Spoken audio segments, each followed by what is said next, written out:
Welcome to the meeting room at Global TV Talk Show, a broadcast service of globalbusinessnews.net.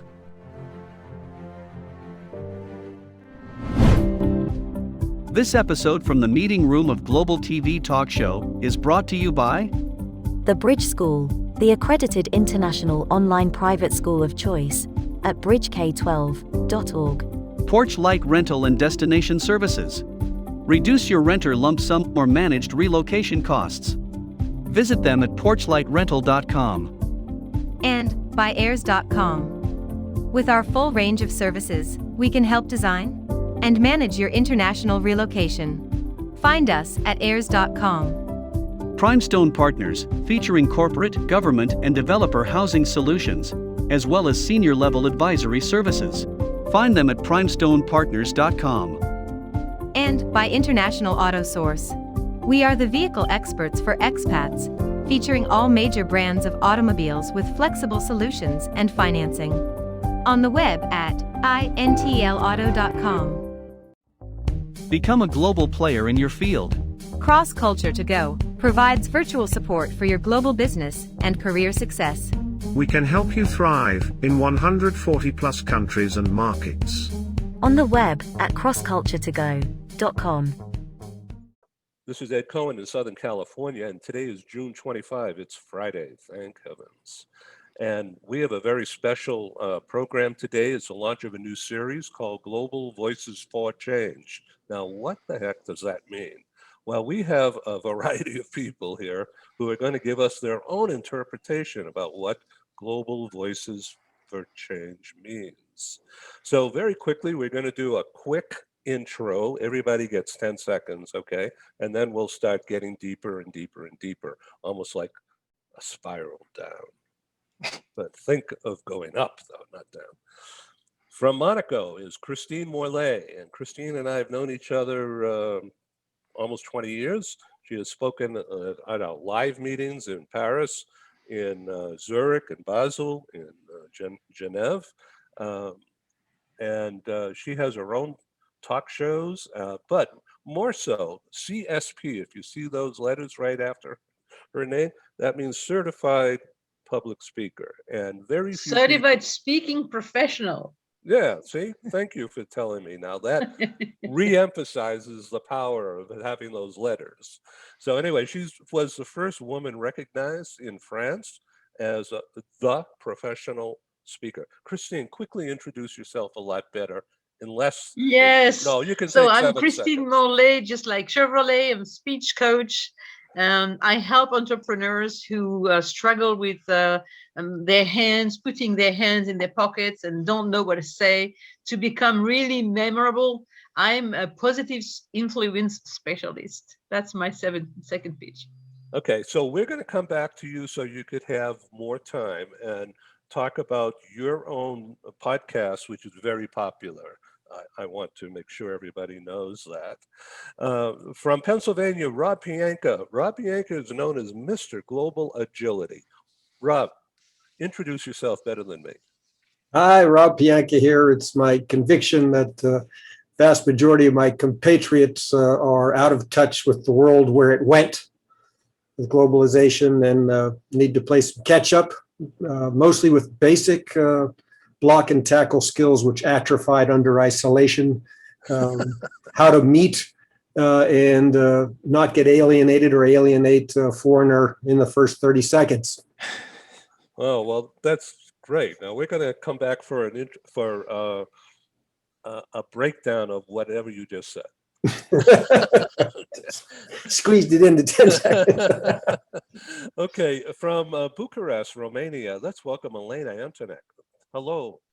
Hello, Ed. Welcome. Hello, back. everyone. Thank you for having me. Thank you for staying so late. It's 7 p.m. there, and dinners are waiting, and kids are starting their summer vacation. So you want to talk to us in just a couple of minutes, not right now, about selling in a digital era, in the context of internet, correct? Yeah. This is actually my topic. I think that I have more than 1 month that talking and talking about this topic, and it seems quite successful. We have a lot of endorsement on this, and I would be very happy to discuss about it and to tackle the social media and what we do here on Expat Global on social media. Right, thank you. We'll be right back to you. From Brighton, England, Csaba Toth is with us. Hello again, my friend. He's the author of a book called Uncommon Sense for Unusual Times, and he's got a big webinar series coming up, right? Exactly, the Uncommon Mindset Bootcamp. The boot That's camp. the plan. It's hardcore. Is it virtual? Yes, but it's intense, it goes deep, and it's all about creating the right amount of friction within and between people. Okay, and so tell us real quick in 30 seconds about ICQ Global. ICQ Global, we focus on the uncommon mindset, which is the ability to see the same situation from different perspectives, which is exactly what's missing now. So we try to teach people that binary thinking is the root of all evil right now, because a lot of people have a lot to say, they don't want to listen. So the goal is to facilitate that conversation in an intelligent way. Okay, we're going to come back to you and we're going to do a deep dive on, let's see, I got my notes here. 4 personality types and 6 human needs. Okay, so you're going to have to go deeper on that. Luisa Mendoza from New York City. So your fam trip deal with people from Bogota, you took them all over New York, and Delta Airlines helped you with this, right? Correct. Thank you so much, Ed. Hello, everyone. Luisa Mendoza here in New York. I am a serial entrepreneur where I use my passion for tourism, for sports, and digital marketing, and leaving a legacy in the world. So I have 3 different companies. One is GTSE, Global Tourism, Sports, and Entertainment. I also have Uconic, which is a digital marketing agency, and then Luisa Mendoza Inspires, which is where I get to use my passion to inspire others. So happy to be here with you, Ed. So we're going to come back. Everyone, make sure you put in the chat down below the website or LinkedIn page, okay? And that would be sufficient for everybody to go deeper. Dave Levine, welcome back. Thanks, Ed. Yeah, welcome. So Dave has been in the healthcare-oriented business for many, many years. He's involved now in global care expertise, and he's very involved in the Asia Pacific Employee Assistance. Is that correct? I recently appointed to the board at the APPEAR, Asia Pacific Employee Assistance Roundtable, but my focus is global. I'm an MSW by training and have been in workplace-based employee support programs my whole career. By the looks of this, your esteemed panel, that career has run longer than most of the folks, most of the faces here. So I'm an old dog in the business and have mostly worked with large employers, United Health, Aetna, Optum, ComPsych, but have accumulated a background mostly customer-facing roles, and happy to be here with you guys today. And Dave has been on our special program with Stephen Howard, Strive and Thrive. Stephen Howard, welcome. Tell us about Strive and Thrive from your perspective. And I've gotta get some water. Well, in Thrive, and both shows we call them Thrive XL and Strive XL, but the XL standing for living large, living, stretching yourselves, turning the so-called new reality into a better reality. So Thrive XL is our program. We focus on leadership well-being and workplace wellness. And Strive XL, we focus on what leaders can do to be better leaders, improve their teams, and support their employees. So Stephen and I have done several of these, and we have many planned coming up. Christine Morlet has been Stephen's guest. Dave Levine has been a guest as well. And eventually, we like everyone to come on this program going forward. So Stephen runs Caliente Leadership, which turns good to great.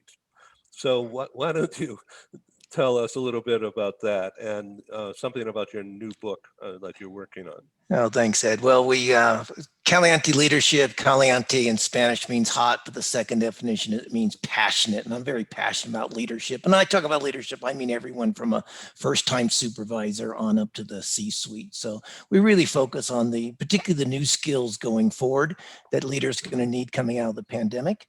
And the new book is going to focus on those kind of topics for leaders. Hopefully it comes out before the end of the year. Great. Well, thanks very much for being here today. I know you're real busy. So he's working on his 22nd book, or is it 23? 22nd. 22nd. Okay. That's amazing. That's like self-flagellation. So Paul Barnes, thank you again for being on our show. We did a program back in April, and it was very well received out there. Paul, for many years, has been involved in relocation, mobility business, and is now taking a new approach to that. I'll let you get into that in just a second.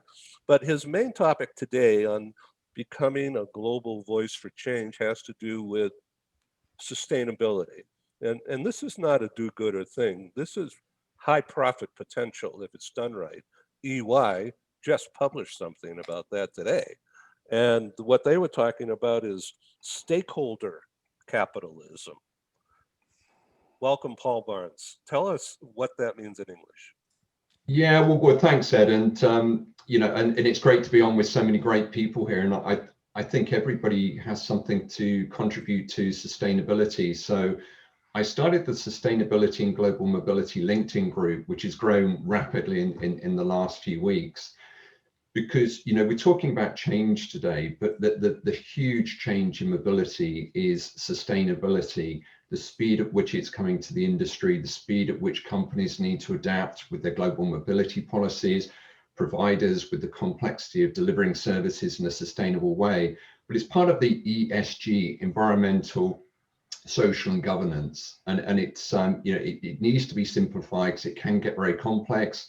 EY, PwC, Boston Consulting Group all came out with some amazing information, but they're making things very, very complex, and it is complex. So my approach is to try and simplify this and break it down a little bit for people to make their goals more achievable, because that will help people make a start, and then it will actually educate and influence others to do positive change as well. What does greenwashing mean?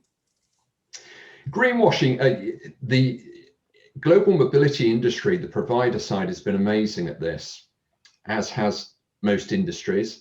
And basically it means marketing hype, fancy words that people put in brochures to give the perception that they are doing amazing things for the environment. They're amazingly green. But when you actually look behind it, these companies are doing zero or very, very little, or they're living off the efforts of their supply chain that they're not actively supporting. But fortunately, there's some amazing people in global mobility and the provider side that are doing some amazingly positive things out there as well, and they need to be recognized. And people need to understand when they're looking at greenwashing, the questions to ask to look behind it and actually find out factually what are people doing, and again, encourage those people taking those steps and discourage greenwashing. Okay, we're going to come back to you, Paul. So Elena, selling. We're all selling. I'm selling. I'm looking for advertisers. People who want to put their brand on this show and on our others.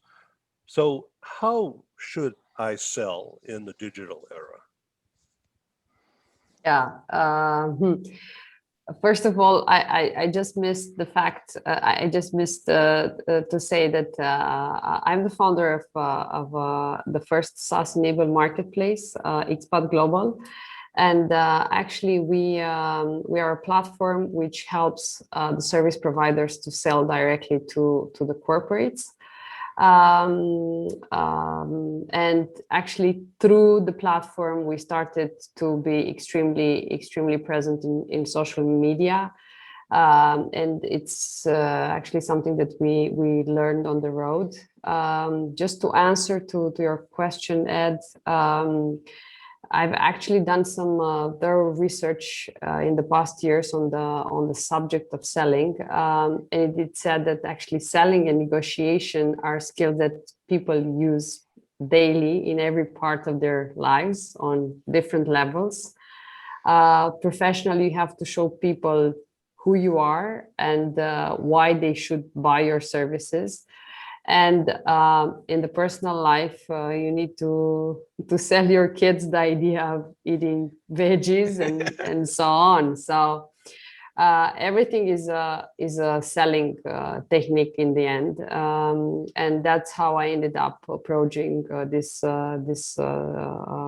subject more seriously. Coming back to social media, yeah, because this was somehow the question. I consider that social media is a vehicle to sell. Given that the pandemic accelerated the digital evolution with 5 years ahead, it somehow got many people unprepared, especially in our industry, and even overwhelmed by it. I consider that nowadays, all you can hear is how to use social media to sell, how you need to be present on every platform, how to make, the messages that you have to make quality content, yeah, general things. But what does this actually mean? Because this means a lot. For me, it's kind of almost not a full-time job, but I'm almost there. Personally, I'm a very pragmatic person, and before I make any decision, I need to know the why behind it, why it works, why should I do it, how it would benefit me. Our main focus nowadays is on LinkedIn mainly, and what I like about this platform is that I can get real with my audience and approach topics that actually tickle my mind and people respond positively to it. I don't choose my subject with the main purpose of creating engagement and increasing my following or selling something. I believe that this is a consequence of the type of content and awareness I personally spread in social media. And if people resonate with it or not, it's something. So, for instance, whenever we have a brainstorming meeting with the social media department, I choose topics that I personally would like to appear on my feed and know that I would stop scrolling to read them. Those topics need to be juicy, to have an impact on the audience and to be relatable so that the audience can really identify with it. Good, thank you very much. We're going to circle back so we can go a little bit lower. Csaba Toth, you mentioned 4 personality types and 6 human needs. So what are they?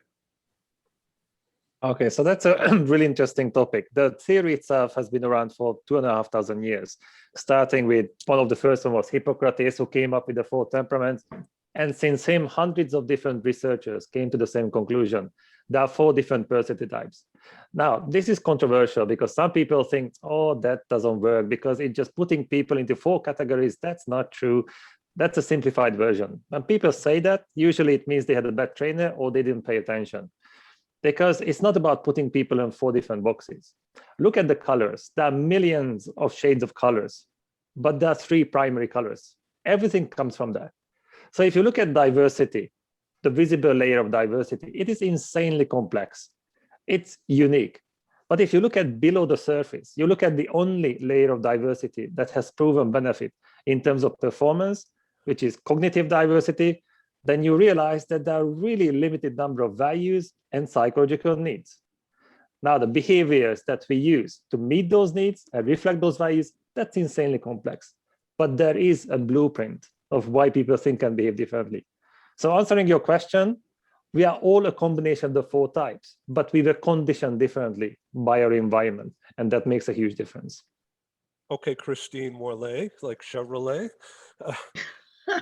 Your specialty is crafting helping executives craft their speech so they get what they want. But that doesn't happen all the time, does it? No, it doesn't happen all the time. I mean, A lot of people turn around in circle, not going straight to the point, and that's a big issue. I always take, a metaphor, just like a burger. A speech is just like a good burger. This here is the introduction, right? Then you have the transition, the mayonnaise to the first slice of meat in the between. If you have 10 minutes, you have the intro, the transition, the promise, then the first piece of meat and the conclusion. That's for 10 minutes. If you have 20 minutes, you have the transition to the second piece of meat and then the closing, and that's it in 20 minutes. And if you have between 30 to 45 minutes, you can have 3 pieces of meat and then the transitions and the conclusion. What's the most important thing? 3 questions you should ask yourself before you start speaking. First, what would you like them to remember about what you said? Second, how do you want them to feel about what you do, about how you spoke? And third, what's the call to action? What you want them to do after you've spoken? And if you ask yourself these 3 questions, and if you structure the burger in the right way, you're really good. Wow. Stephen Howard, so you and Christine have been on our program in the past, and you've had this great dialogue. So what do you think of that sandwich? Let's think, keeping in mind sustainability here with Paul Barnes's topic, that we're not talking about a hamburger, we're talking about beyond burgers, right? Plant-based beef. Stephen. I think she's got a great formula, absolutely. And the only thing I would add to that is, what do you want people to feel, think, or do? Christine focuses on the feel part. She kind of wraps the think and do in there and what you want them to remember and everything.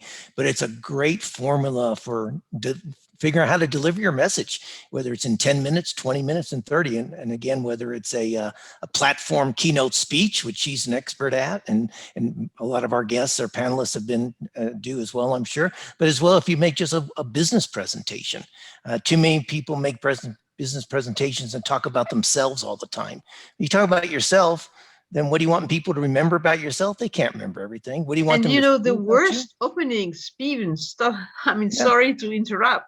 The worst ever opening is, hi, I'm Christine Morlet, Chevrolet, and I'm so thrilled to be here with you today. And who gives a bloody, I don't want to pronounce the word because it's rude. I mean, come on, nobody cares. You need to go straight to the point. Hey, Stephen. Absolutely, and the best way to get people to remember something is tell them a good story. That's right. Illustration in there. So now let's bring in Luisa Mendoza. She's a story unto herself. Over the years has been challenged and has risen above. Luisa, why don't you go a little deeper than me? Thank you, Ed. So yes, I'm a believer that when life throws you lemons, you make limoncello. I used to say lemonade. Ed said, no, let's make limoncello. And that has been the story of my life. I am a miracle in the making. My mother was told for 10 years that she would never have a child. And that same doctor that told her that she would never be able to have a child was the doctor that delivered me. This all plays into who I am today, because last year, after 20 years being in the tourism industry, working for NYC and Company, the official tourism office in New York, representing Spain and Latin America, then being recruited to go work for the NBA as their global director of tourism development for the Brooklyn Nets, I saw a huge gap between the sports and the tourism industry.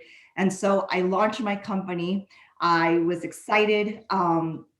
Went on to Univision, the first Hispanic female in the United States to start a global tourism, sports, and entertainment company.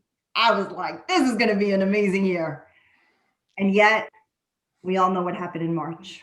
The world came to a standstill. And at that point, I got COVID. And when I was extremely ill, that I didn't know if I was going to make it, and I started to recover, my friends, I realized that as long as I could wake up every morning and I was alive and I could breathe, everything else was icing on the cake. we would figure it out. And so last year, the pandemic really gave me an opportunity to explore people like Oprah Winfrey, Tony Robbins, Mark Cuban, Elon Musk. And what do they have in common besides being rich and super famous is that they don't put all their eggs in one basket. And that's where I realized I had to diversify my portfolio. As a single mom who takes care of my kid and my parents, I have 3 kids because my parents are my kids. I realized that I had to create other streamlines of revenue because I didn't know when sports and tourism were going to come back. It's coming back now.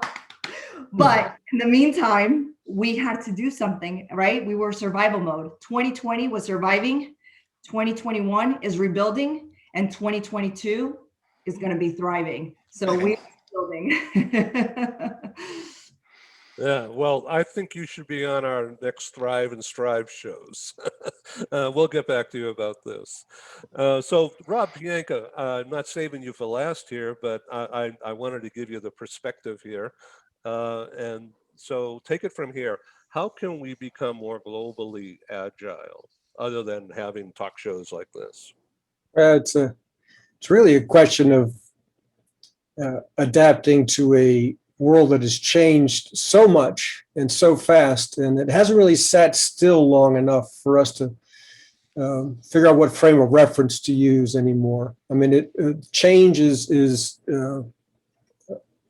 unheard of, the kind of change that's gone on in the world. I mean, you have 39,000 years of human beings having borders, usually marked with bodies, and you don't cross those borders in those vast distances, space between wherever your border is and the next border. 39,000 years of conditioning to be, people feel safe inside borders.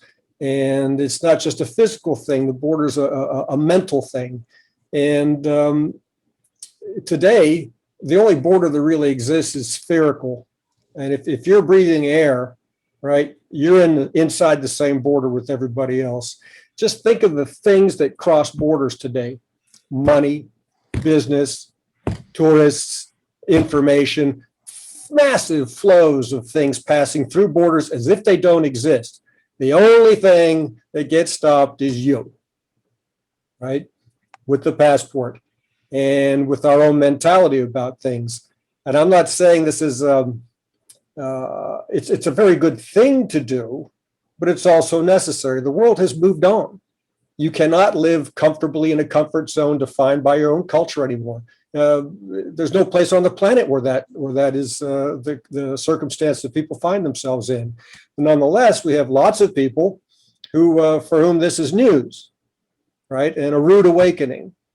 And if you come from certain countries that are smaller, or you're part of the EU and you got to get along with the other 26, you always get from birth, you get this exercising of these primary parts of your cultural identity, making sure that you can bond through them with other people. If you're in a more homogenous society or a more isolated society, and the United States was culturally, wealth-wise, geographically, all kinds of different types of isolation, right? We kind of atrophy, not really exercise those things. The world has changed. We drove a lot of that change, with the internet and free trade and all that type of stuff. And now we're walking around trying to see who threw the boomerang at us, right? We've watched lots of cultures for many, many decades have to undergo a great amount of change that we unleashed. And now it's come back and it's hit us. And a lot of people are caught flat-footed, and they're either facing the wrong direction or they don't know how to go through the magic door to the real world. We interrupt this broadcast to bring you a timely announcement. Hi, I'm Sergei Gorbatov. I'm Angela Lane. Together we are researchers, writers and practitioners in the field of human resources. And we've also been multi-country, multi-assignment career expats. We owe our professional development and growth to a very large extent to the international assignment opportunities that we have had. But in a world where distributed work may become the norm, we also want to understand what will happen to the nature, duration, and purpose of international assignments. Together with our colleague, Julian Dalzell from the University of South Carolina, we're undertaking a study on the future of expatriation. And we'd value your contribution. You can participate in this important study by completing a simple 10-minute questionnaire. Access the questionnaire by typing in your browser tinyurl.com/expert study. That's tinyurl.com/expert study. You can also find the link here on Ed's website next to this video. Thank you for joining us in this study. In return for your contribution, we'll provide you with a copy of our research. And of course, you'll be invited to an exclusive webinar hosted by Ed, where we will share our findings right here on Global Business News.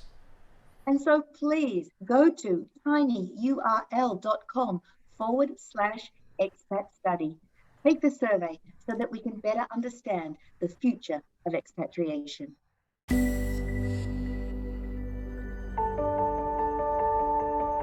Something that's really neat is that the Bridge School partners with various organizations to provide learning for their students.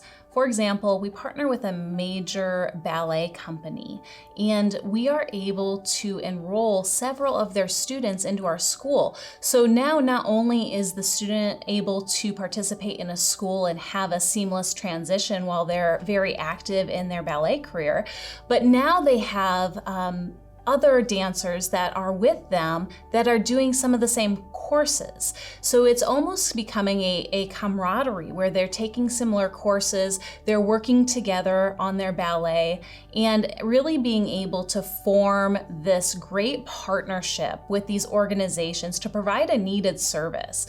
A lot of times there are student athletes who will spend hours and hours at the gym or at the basketball courts, wherever it is. And if they're attending a traditional school, they're in school from 8 to 3. They get a quick snack, and then they're at the gym for 3 to 4 hours in the evening. Coming to us and having that partnership, they're able to break that up throughout the day. They can have a morning practice, get some schooling in, have an afternoon practice, finish their schooling in the evening. So there's that flexibility. And additionally, if there are tournaments or performances, it's fantastic because if there's a week where they have shows straight through, they can take that week off of learning and then pick back up when they're done. So it offers this great flexibility. And for the program owners of these sports leagues, it is a win-win situation for them because they see this need. They see this need that their students need to make sure that they are obtaining the grades necessary to be successful adults in our country and in other countries. But it provides them an environment where they can be successful at both.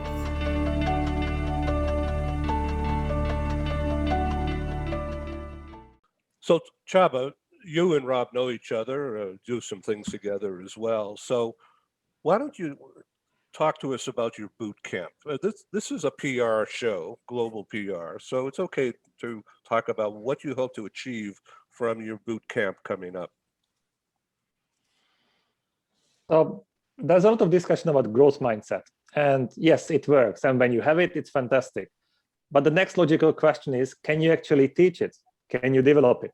If you look at the research, not so much, but it doesn't stop companies from claiming it and teaching it.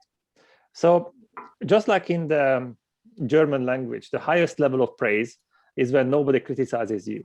So what if the highest level of growth is when you stop wasting your potential? So we look into these two ideas. Most of the opportunities, time and energy, are lost for two reasons. One is friction with people who think and behave differently, and the other one is friction with ourselves, self-sabotage. And the bootcamp goes into the 7 areas of this. And usually it turns out that we have problem with the second one, the self-sabotage. People are struggling with self-inclusion. They have low self-esteem. They find it hard to accept themselves. And this is one of the most important questions. Can you disagree with someone without feeling that you are more or less than them? This is the central question. And most people cannot answer yes to this question. Can you be inclusive towards others if you cannot accept yourself? If your self-esteem depends on how many people like you, how many people need you? Not so much. Can you notice the team blind spot if you cannot recognize your own? That's the real question. So we go into these details to create that kind of foundation where you're confident enough to disagree with someone without the feeling that you have to convince the other person. You have to be right. And that's the real question. Do you want to be right or you want to get it right? And this is where the language is really important. If you have a disagreement, then the default position is that obviously, Ed, you're wrong because I know I'm right. Usually that's not true at all, because I have to realize that you are right from your perspective. So let's find out what that is. What do you know that I don't? What can you see that I cannot? If you're able to do this, and we can see the same situation from different perspectives, then diversity can lead to innovation. Otherwise, it turns into painful liability. But for that, you have to be really confident. And it's not about the binary thinking. Is it me or is it you? But is there an even better way of doing things? If that is the question you ask, that we can only win. But for that, you have to be confident. Thank you. So that's, yeah, that's great. I don't mean to interrupt you. No. Oh, okay. So I want to bring back Christine now. She has helped me and a lot of other people who are much more successful in what they're doing, big time business people, to speak clearly. And she's got an elevator pitch that she's been perfecting, the science, the engineering of the elevator pitch. So you, without being offensive or too aggressive in a networking situation, I'm Ed Cohen. I bring people together. I'm a link maker by bringing people together in a venue like this. I'm a link maker. Now, Christine, did I blow that or did I do it correctly? You did it very correctly. You just forgot the pain. Oh, you see, I don't have any. that is the main thing. People relate to the pain. You know, if you say, I'm a global broadcaster, I help people who have a lack of visibility to become really, to thrill, to thrive. You know, I'm the link maker. This is much better because then you focus on the pain. That's you right. know, people relate to the difficulties, to the pain, to the you know, they see the half glass instead of the full glass, and that's how we are. That we are human beings, and you should always add the pain to your pitch. Well, just like Elena was saying, the why. Get to understand the why, right, Elena? That's right. That's right. Yes. So you if you could do it again, and just adding the pain, what do you solve? Okay. Everyone's got to go through this now, so nobody will be embarrassed out there in the world. This is no, we're not here to be error. embarrassed. Okay. We're here to be helping each other. Okay, good. All right. I am Ed Cohen, and I'm a link maker by bringing people together from across borders, from across industries, from across silos, from across cultures, collapsing time, to enable people to explain to each other what they do in an effort to build rapport. And that could be a pathway towards creating trust. And a lot of people have some difficulty getting it together and saying that, or finding the time, or recognizing that it's important. I'm a link maker. That was better. You could make it shorter. that was a long elevator ride. So, you know, to make it shorter, you just need to adapt to the people who you are talking to. I mean, if I were talking to a group of women entrepreneurs, for instance, I would then focus on why and what women entrepreneurs suffer from. You see, talking about speeches, for instance, building speeches. You see, so you need to find one suffering, one pain, one major pain, And what's the major pain people come and see you for, Ed? Is because they have a lack of visibility. They want to be broadcasted. They want to be going worldwide. And so they do have this lack of international visibility. And that's a pain. Got it. See? So, Dave Levine, where does the mental health aspect figure into all this self-aggrandizement? Well, it figures in a lot. Listening to Christine and Elena in particular, I'm a social worker by training. I had my first sales training. It was called Counselor Selling by Wilson Learning out of Minneapolis, probably 40 years ago now. But I was a counselor. This counselor training was geared to non-clinicians and teaching them how to sell. But the principles of that training have stuck with me today. And it's not just because I'm a counselor. To hear Christine talk about pain and to hear Elena talk about the why, I approach sales and customer interactions with a similar map. And that roadmap is you start with the problem. You understand the client's problem. Of course, you have to establish relationships, credibility, trust in the upfront in the process. But the first thing you do, as Christine emphasizes, not flash about yourself and how good you are and how great your solution is. You remember it's 7 seconds, right? Yeah. You can do, Dave, sorry to interrupt. You can do this when you have 2 minutes to 5 minutes. This is another type of pitch, you see?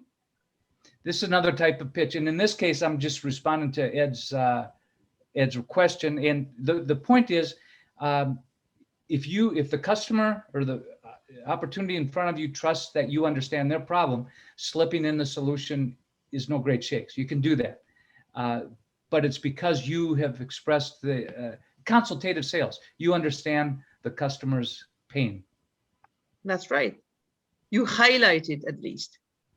Paul Barnes, how are you doing in this regard in getting your message out about sustainability within the mobility industry?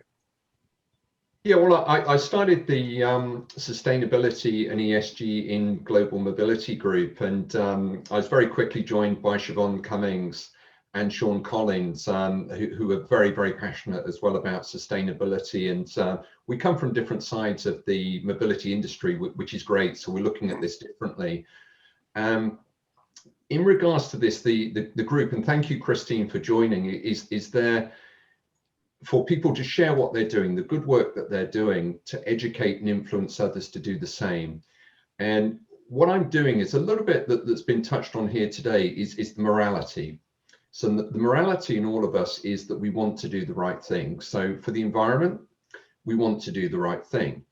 But depending on where we've lived, where we grew up, where we live now, the society that we've lived in, the education that we've had, and our interests, shapes our morality on how concerned we are about the environment or not. So you would get the same decision to be made and you will get different people making completely different decisions, say for a flight.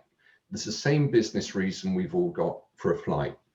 Now, some of us will choose not to go and we'll give our reasonings and we'll have a solution for attending the meeting virtually or what we need to achieve. Others will go and jump on the flight. But morally, we will all be pleased with our decision. So this is a little bit of the complexity around sustainability, because morally, we've got to do things that work for everybody. But by educating and influencing people, morally, we're more encouraged to do something if we see other people doing something, they feel good about this, and so it will go. But one thing, somebody said to me something very, very interesting. They said, imagine this is the world up here, and there's a flat piece of land, and there's a slight slope, and that gets ever increasing. Now, some people think that we're actually gone past the tipping balance. And if you look at the science for nitrogen and phosphorus in the sea, acidity in the sea, climate warming, CO2, apparently we've gone past the tipping point. So the Earth is already slowly rolling down the hill. but everybody is pretty much in agreement. If you were to reach a certain tipping point, we kill the ecosystems, humanity cannot survive but beyond a certain temperature, then that the world as a ball will keep rolling ever quicker.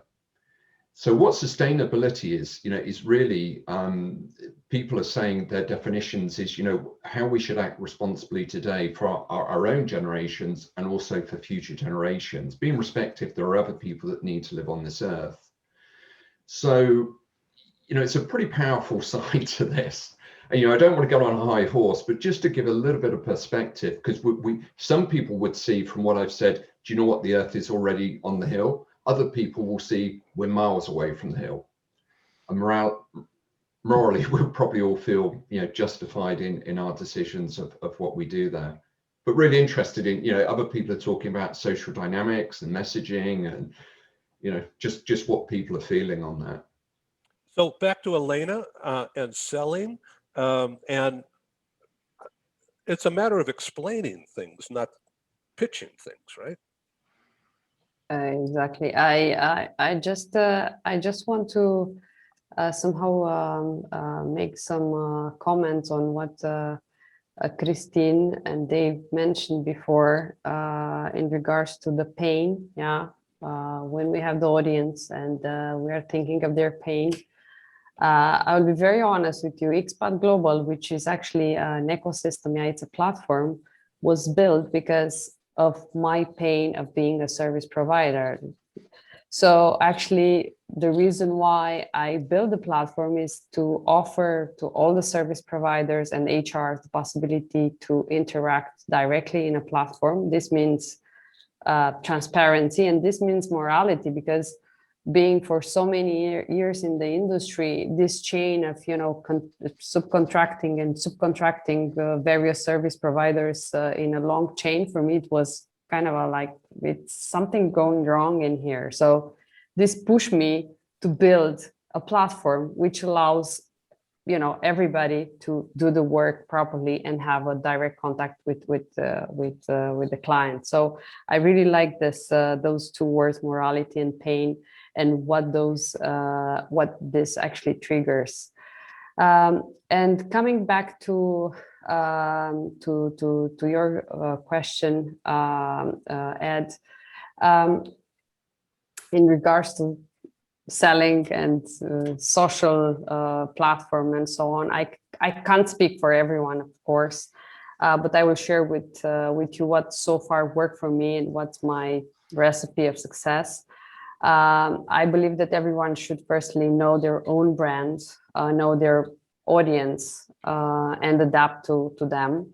What works for me might not work for you, and vice versa. So when we talk about audience, we need to be very adaptable and learn by doing.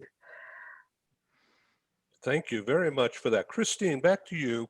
And tell us very quickly about your own podcast series. Well, my own podcast series is named Voices of Change Show. So actually you took the global voices for change, which is very nice. I mean, I'm honored that you actually took some of my words, but I will be thrilled. I will be thrilled to host each and every one of you in my podcast, because this is where I will ask you some questions about who you were when you were a little child, what brought you where you are today, and why, and how do you see the future with what you do right now? Because I think it's very interesting to have all these people talking about how they see themselves in 10 years from now. Even if you are, I don't know, I will turn 59 tomorrow. Tomorrow is my birthday on Saturday. And you see, thank you. I'm asking myself, how do I see myself 10 years from now? You see, well, I will turn 59. So 10 years is, well, 69. And what am I going to do and why? You see, finding the why is very important, I think, for each and every one of us. And this is what we do in this podcast is I invite you, each and every one of you, to be part of that podcast, because I put it on my YouTube channel. We have 11,000 listeners from all over the world. And I have 12,000 people who follow me on LinkedIn. And people are really thrilled. They are highly interested to hear your stories. As Luisa Mendoza said, storytelling is the key. You see, if you're able to actually share your own story, your signature story. I do have mine. And do you have yours? Because I think having a signature story to understand why you do things and what for, that's really interesting. And this is what I'm going to be asking you if you're part of my podcast, Voices of Change show. Thank you, great. Ed, for giving me that opportunity. It's actually my pleasure. So Rob Planka, what have you heard here that you think can lead towards yourself and tomorrow? Making a change, making an adjustment, or making a new connection today for tomorrow. What kinds of things will you take away from this broadcast? I've been thinking just about the personal story and saying it in a way that connects and shows that you share a certain kind of pain, but maybe you dealt with it in a way that other people would be interested in. You know, so less expert than colleague, I suppose. Yeah. So your personal experience in years past has been as an international guy. I mean, you grew up international. You were born to be global, right? Right. Well, that's because of your parents, and they dragged you around, and then you got into it and developed your own approach. Yeah, and one of the questions, I was a business coach, I'd ask people, what was the first injustice you remember? And people would go back and 4, 5, 6, 7 years old, and I always thought of it. It's the way God puts His fingerprint on your forehead, and people do get marked by an injustice and an attempt to correct it. And mine, I was in the Bekaa Valley in Lebanon as a 4-year-old and had an interchange with some very poor, kids that wanted the lunch out of the car that I was sitting in. And, I've been back in the Middle East doing work with, humanitarian assistance and ever since. And this whole global agility came to me. I was in Beirut about 3 years ago. And it's, I have to go back to the States, and it's full of, Trumpsters and anti-Trumpsters and not much pragmatic conversation going on, right? As we, drift farther and farther away from our self-image as a competent country. And it's like, you know what? These people need to learn how to connect like Lebanese know how to connect. I mean, you got 16 different denominations in Beirut alone with a history of warfare with each other. And it's pretty hard to get them to fight with each other anymore. They learned that one thing, how to not let the world manipulate you into a conflict based on one aspect of your identity. And so what I'm trying to tell people is, just use a different aspect. Find out, pick a hobby. I mean, talk to the foreigner you meet about a hobby. Instead of don't represent your country to them representing their country like you're some sort of mini UN session that just popped up, which is a typical conversation people have, right? Get a little bit beyond that and find some way to relate to people. And it goes straight back to being really human. And I think that's one of the takings of it. It's like you really have to, if what you're saying is people can identify with it, right? You've done a lot of your work. That's what you all made me think of. Thank you. So Paul, he's really talking about sustainability, but from a human nature point of view.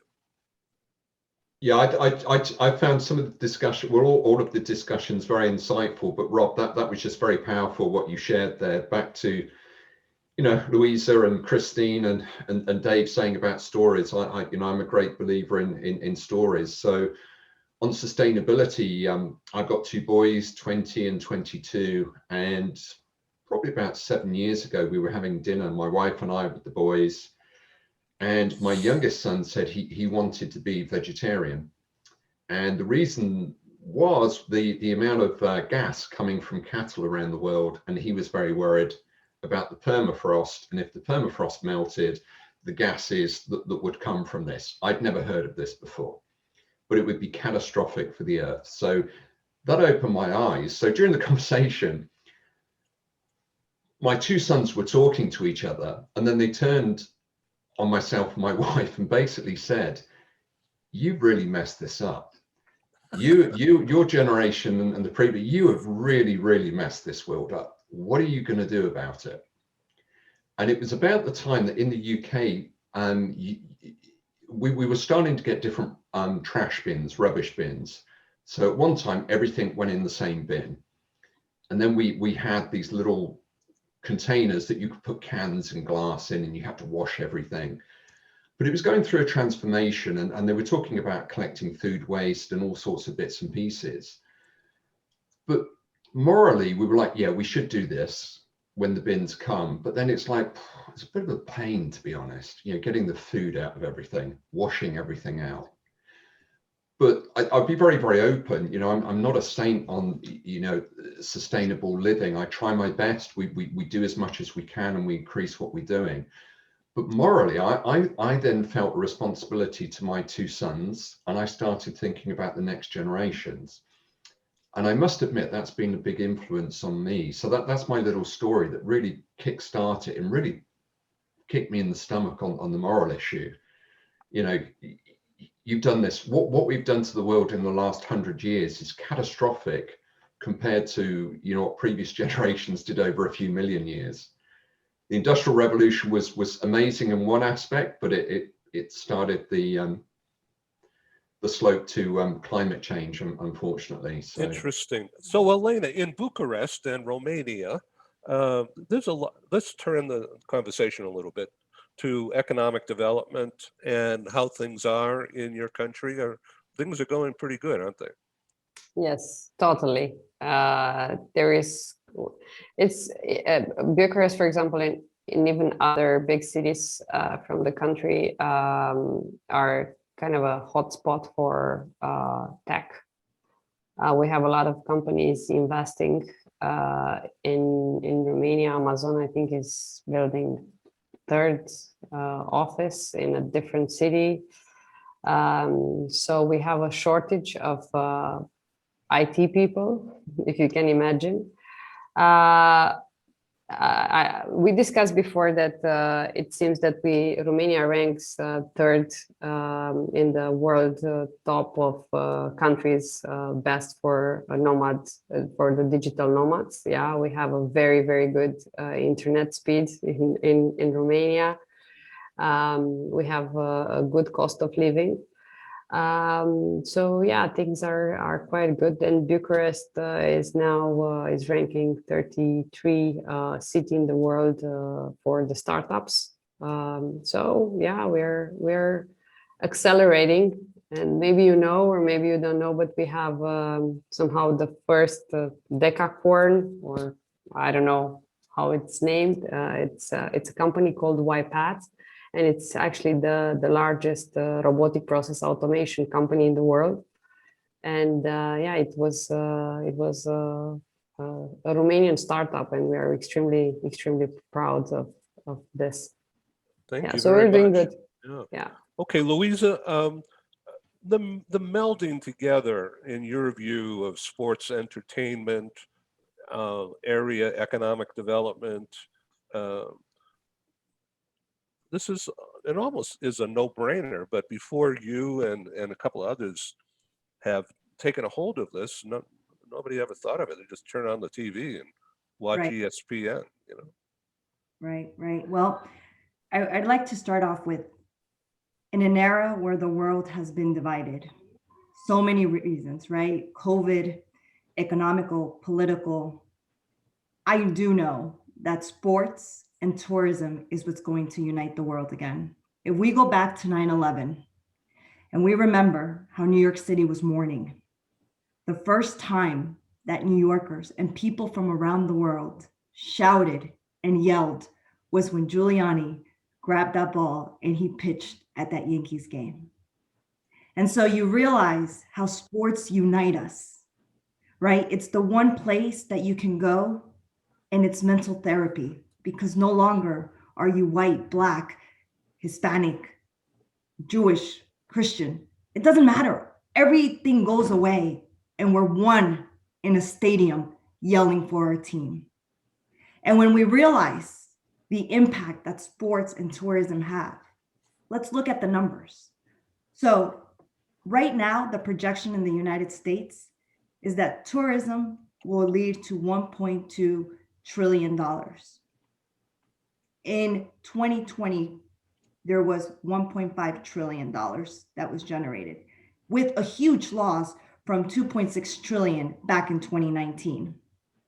Still in the midst of the world being still, to think that tourism was able to generate that much tells you how powerful this industry is. And you ask yourself, well, why do travel matter to sports teams, right?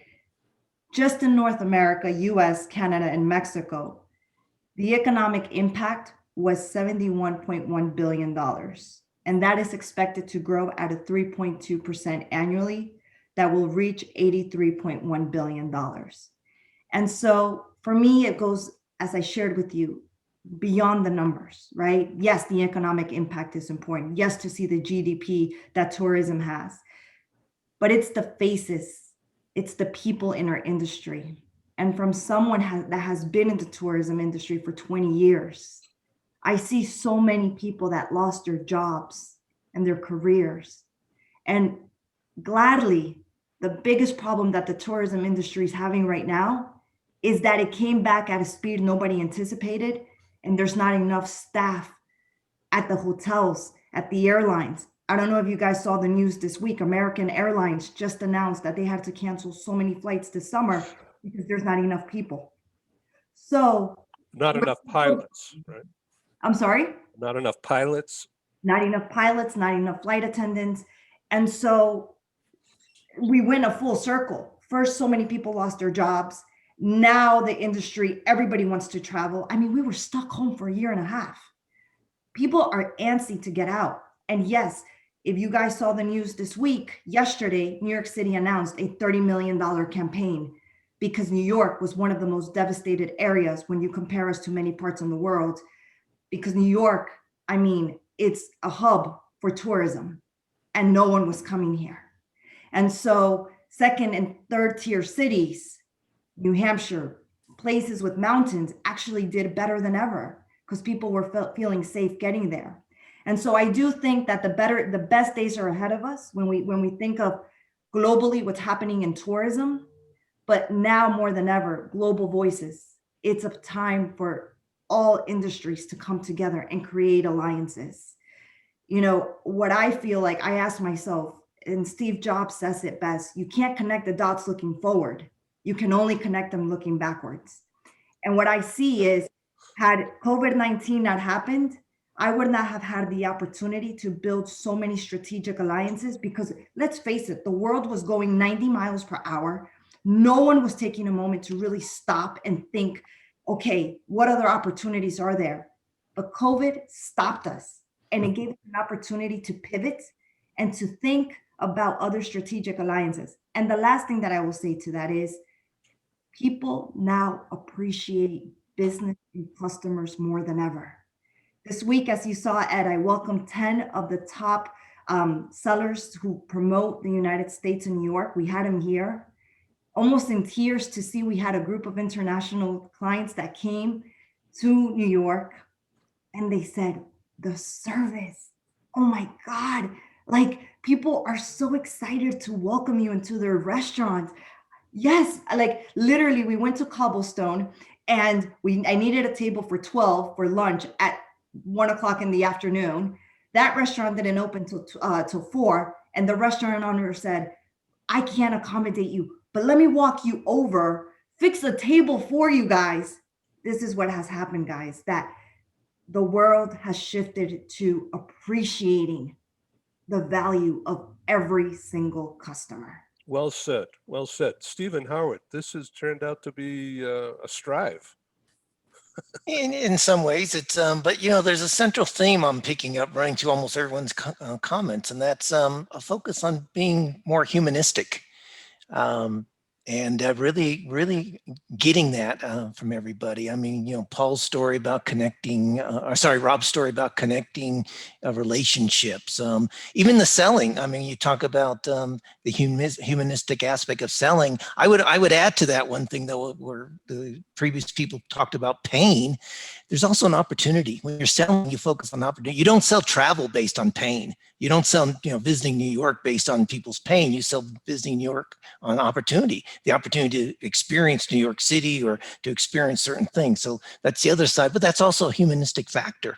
So what Csaba was talking about is knowing people, knowing yourself, humanistic. So I'm really picking up on that. And one thing I think what's coming out of this conversation too is forget the concept of a new normal. I think if we could all have the mindset of a better normal, a better reality, this is where we need to move to. Bravo. This is, and that's kind of my soapbox these days. When I'm coaching leaders, I say, don't think about going back to the old normal. Don't think about what the new normal is going to be. Think about what the better normal, the better reality is. I almost laugh when Luisa's talking. It took COVID to create customer service in New York City in some respect. I mean, New York City used to have the worst reputation for customer service, and now it's turned around. I think it's taken COVID similarly to tell leaders, let's stop. Let's not run 90 miles an hour. Let's not only focus on results. Let's also focus on people. Let's focus on people's families. Let's focus on customers. And again, the humanistic aspect of this. And let's create a better reality coming out of this. And those that do will be successful. Those that don't maybe make a lot of money, but that's not necessarily the definition of success. True. Yeah.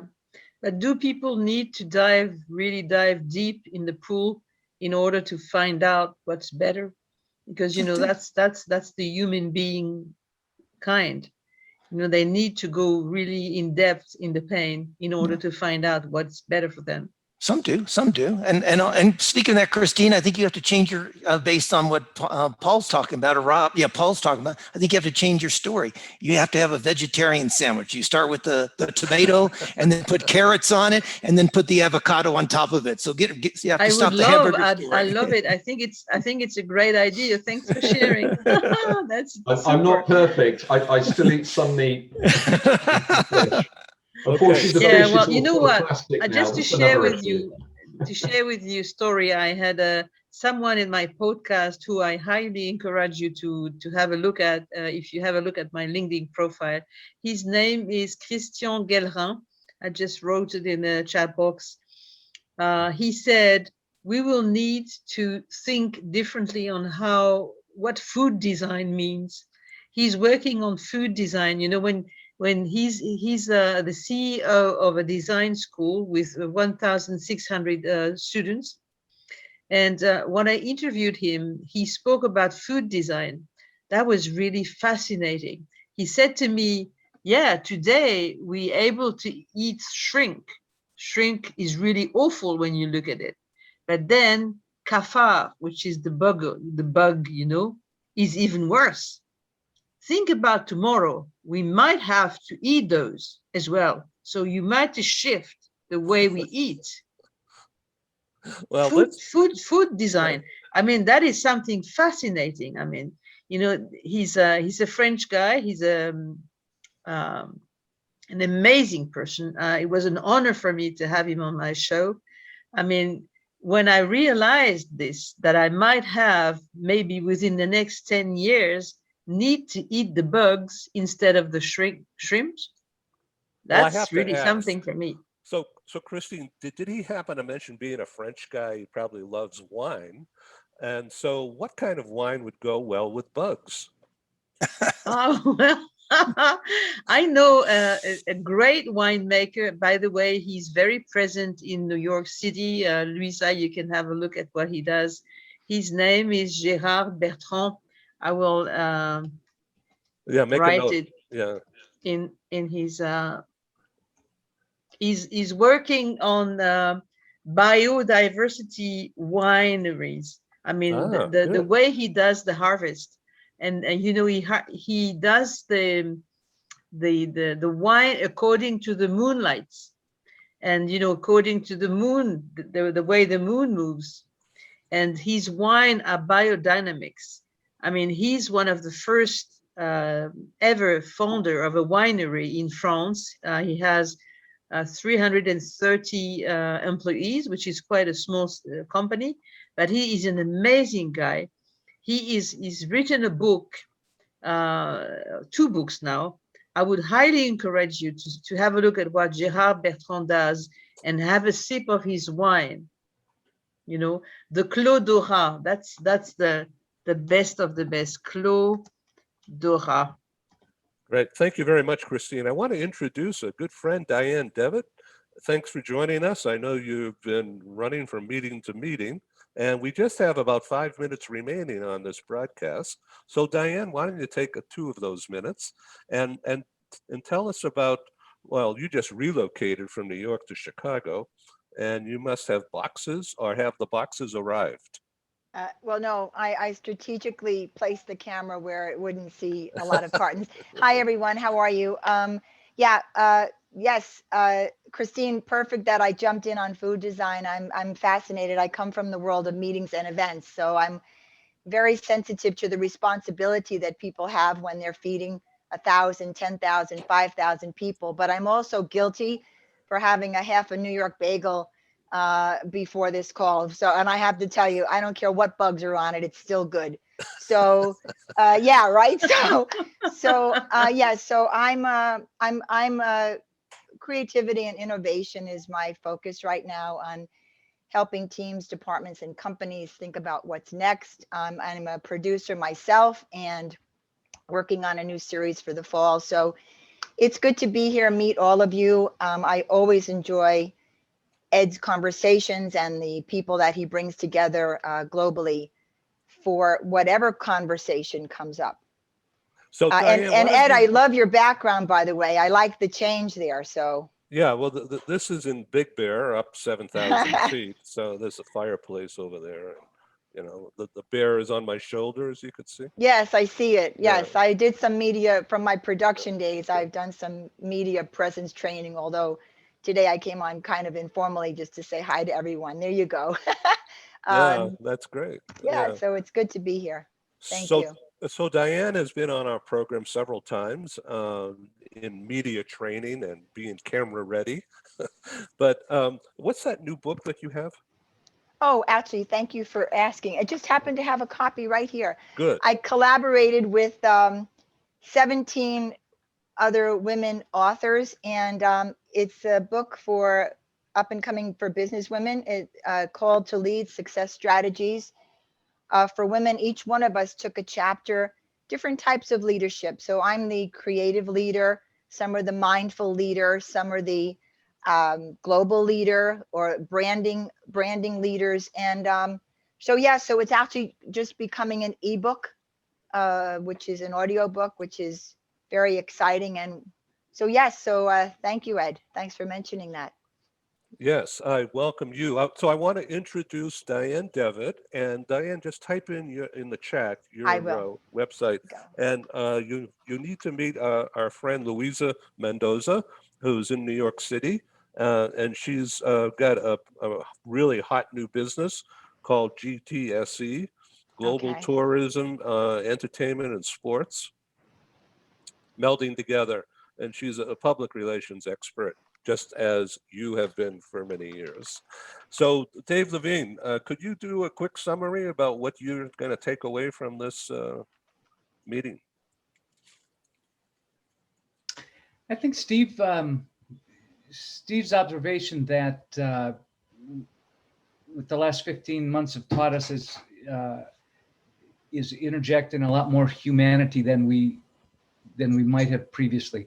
We blow through a lot of red lights, and the pandemic has forced us all to reflect and I think in most of the cases, ultimately appreciate the humanity of whatever we're doing, whether it's selling or providing counseling services or writing books or authoring leadership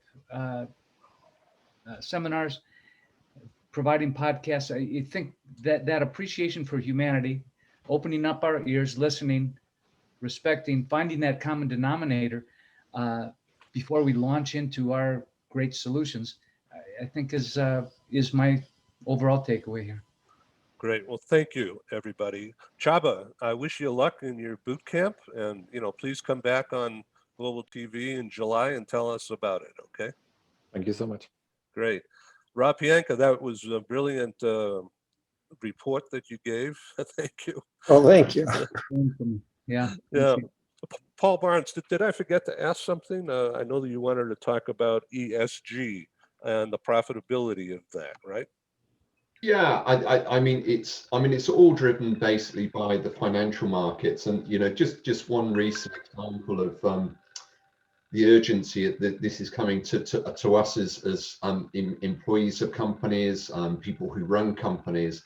If you look at ExxonMobil, there's a small investor. I think it was 0.02%, but they actually started a movement based on morality to actually activate the other investors, and one of the main investors was BlackRock, to actually oust some of the ExxonMobil directors. I believe they had two directors taken from the board, and they put their own people on, and totally changed the focus and the direction of ExxonMobil because they were not happy the way they were going from a sustainability climate change.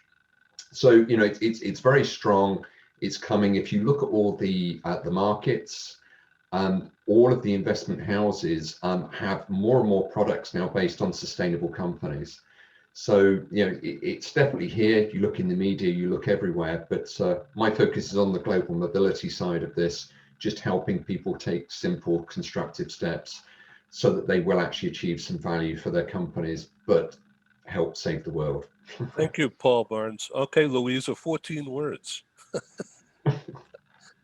I can summarize today my takeaway in 14 words. Ready? Okay. People don't care how much you know until they know how much you care. Oh, that's very nice. Bravo.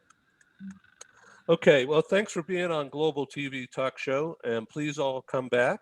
I want you to know that we're starting a new series starting in about a week that will be one a week, and it's called From Crisis to Recovery. And storytelling will be it. And everybody's welcome to come on and do their shtick and join the conversation. So this is Ed in San Diego. That's Rob in Lancaster, Pennsylvania. Steve Howard in Mexico City. Paul Barnes in somewhere near Heathrow, right? I forget where. Oxford. Yeah. Oxford. Oh, that's a nice place to be. Yeah. Csaba Toth in Brighton, and Christine Morlet in Chevrolet in Monte Carlo, Monaco. Dave Levine in Minneapolis. Diane Devitt in Chicagoland, and Luisa in New York City. Thank you. Signing off. Thank you for being on Global TV. Thank you. Thank you for joining us in the meeting room at Global TV Talk Show. Have a wonderful day, and stay safe.